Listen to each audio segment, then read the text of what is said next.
Sabi po natin, bago po tayo nag-commercial, panaginip daw po ang nagbigay ng direksyon sa paghahanap kay Marivic. Paano ito nangyari? Kasama na rin natin ngayon si Eddie Sor, ang kapatid ni Marivic. Eddie Sor, ilang kayo magkakapatid? Bali, 7 po. 7, okay. This happened kasi po noong 1995. Okay. Si Eddie Sor, ilang taong ka lang nun? 5 years old po. 5 years old. Okay. Ikaw daw ang nanaginip tungkol dito kung nasaan si Marivic. Pero, ang lagi mong napapanaginipan ay ano? Sa malaking bahay po. Yung malaking bahay Opo. na katabi nung pinagtatrabahuhan ng Larry. Doon po yun siya nagtatrabaho. Sa malaking Yun bahay yung na- nakikita mo kung saan yung ginagawa niya. Opo. Okay, so sinabi mo ba agad, kasi pagkatapos mong gumising, after mo managinip, matulog, anong naisip mong kahulugan o sinabi mo lang ba kay mama? Hindi mo ba na bigyan ng kahulugan? 5 ka lang eh. Wala pa po akong isip yun kasi po, bata pa po. Basta pagising ko po yung sinabi ko lang po sa nanay ko agad. Paano mo sinabi? Yung ate ko po nasa malaking bahay. Matanong ko lang po, ano yung panaginip mismo? Yung malaking bahay lang ang nakita mo o may nangyayari ba? Magkasama po kami dalawa. Ng ate mo, Opo. ni Marivic. Opo, nakakulay puti po siya. Nakakulay puti si Marivic. Tapos magkasama kayo, hindi sa loob ng bahay. Mismo sa loob po ng bahay na malaki. Sa loob. Opo. So para nakapasok kayo. Opo. Wala siyang sinabi sa'yo. Nung iniwan po, magkasama po kami yun. Iniwan niya po ako sa gitna, sa baba. Umakyat siya. Opo, pagkakait niya po, bumalik po sa akin, may hawak na po siyang ibon.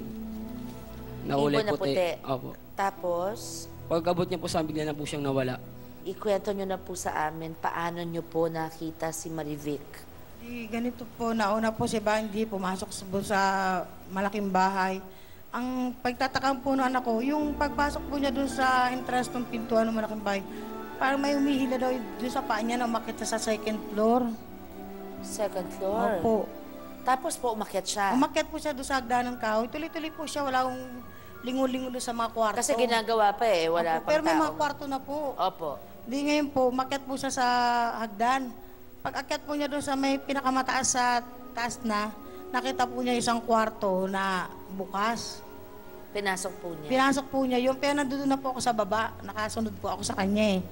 Tapos nung pagpasok po niya doon, andun po yung mga damit niya, yung short, chinelas, Ni Marivic. yung maribik, tsaka yung laso po niya, yung sunflower na pang-ipit. Clip niya sa Buhok. ipit Opo, dahil po. mahaba Opo. po buhok niya eh. Tapos sumigaw po yung anak ko. Sabi niya, nanay, andito yung mga damit ni ate. Tapos sabi ko, anong mga damit? Andito po, nagkalat, pati chinelas niya. Sabi niya, sige, antayin mo ko dyan, aakyat ako. Umakyat po ako, nakita ko po talaga nagkalat. May karton pa nga po doon eh. May karton pa. Opo, yung karton po na malapad kasi laki po ng plywood. Tapos ang ginawa po ng anak ko, sabi ko, umuwi ka. Tawagin mo yung tatay mo. Bitbitin mo pa itong isang bagay na mapagkakilanlan. Talaga maniwala siya na nandito si Marivic. Yung pong mga damit niya, meron po bang dugo o ano man po? Hindi po namin po ma'am siya pinakailaman kasi po ano ang kinuha. Ebidensya. Opo. Oo, ebidensya. Ang kinuha lang po nung bata lang po tsinelas, ganyan pa po yung bitbit niya. Parang hindi po bukas yung kamay niya doon. Paano niyo po finally nakita ang katawan ni Marivic? Ano po, umuwi po yung anak ko, tinundo po yung tatay niya, tapos tinawag po yung kapatid ng may-ari ng bahay, kumpare ko po yun.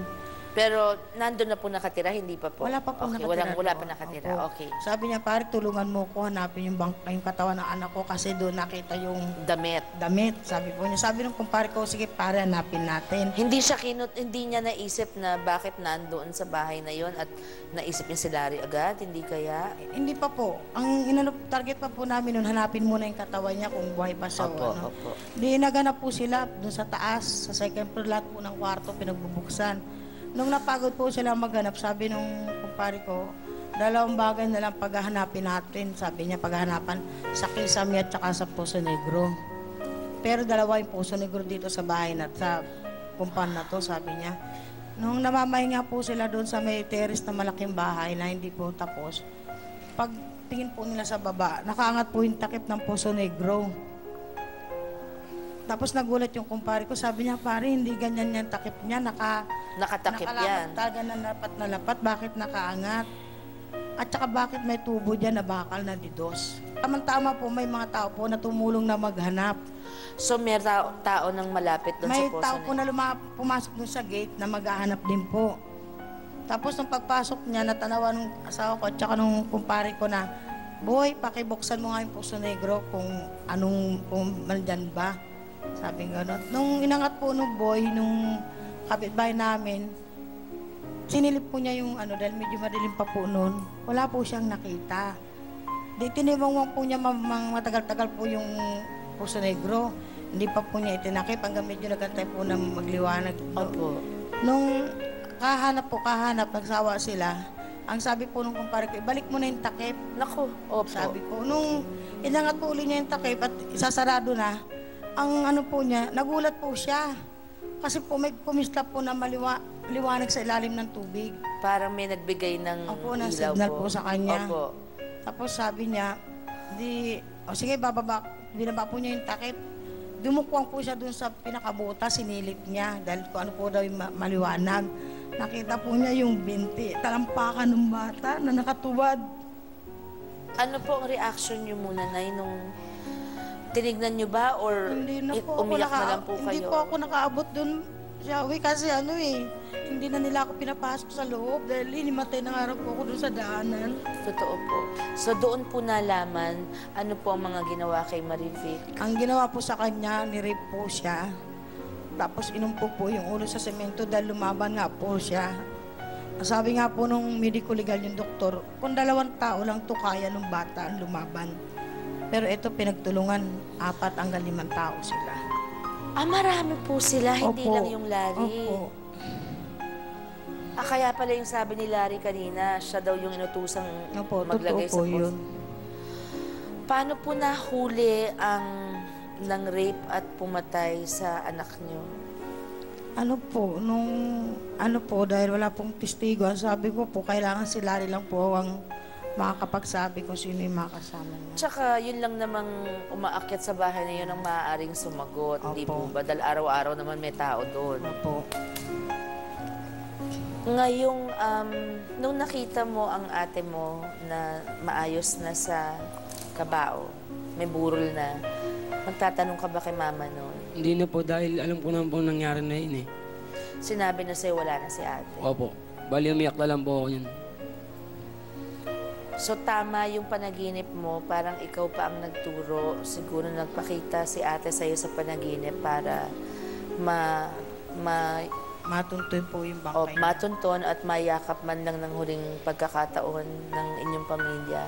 Ngayon, paano po ang paghuli sa pumatay po kay Marivic? Meron pong, kasi nawala na po kami ng pag-asa na mahuli si Larry. Nagtago na. Opo, lumayo na po siya. Pero may nagsabi po sa amin na ipamedium daw po namin. Okay. Ngayon po, nung pinamedium ko doon sa matanda, nagpasama ako, tinawag yung kaluluwa po ng anak ko doon sa matanda, sa Manib. Sinabi po niya nasa malayong lugar na raw po si Larry, nasa probinsya na po. Nasa gitna po ng malawak na taniman. Pero wag daw po ako mag-alala at mahuhuli din daw po siya. May isang kaibigan niya na pupunta po doon para ituro kung saan po siya dinala. Yung iba pa pong kasama niya, Nung mahuli na po si Larry, doon na po niya sinabi. binuko na niya lahat. Nakuha naman po lahat. 2 lang po yung nakuha. Hanggang ngayon po, hindi pa nakukuha yung iba. Hindi na po. Panginoon na lang po yung tanging ko sa kanila na bigyan po sila ng kaparusahan. Parusahan sana kayo ng Panginoon. Yan ang dasal namin. Magdadasal kaming lahat para ang Panginoon ang bahala sa ginawa ninyong yan. Ang muling pagkikita ni Nanay Elvira at ng taong pumatay at gumahasa sa kanyang anak sa ating pagbabalik. Paano po nangyari yung sila mismo yung gumawa nung karumal-dumal, sila pa yung mabilis na kalabas? Ano ho yun? May kaya po ba ang pamilya? May kaya po sila, may kabit po sila sa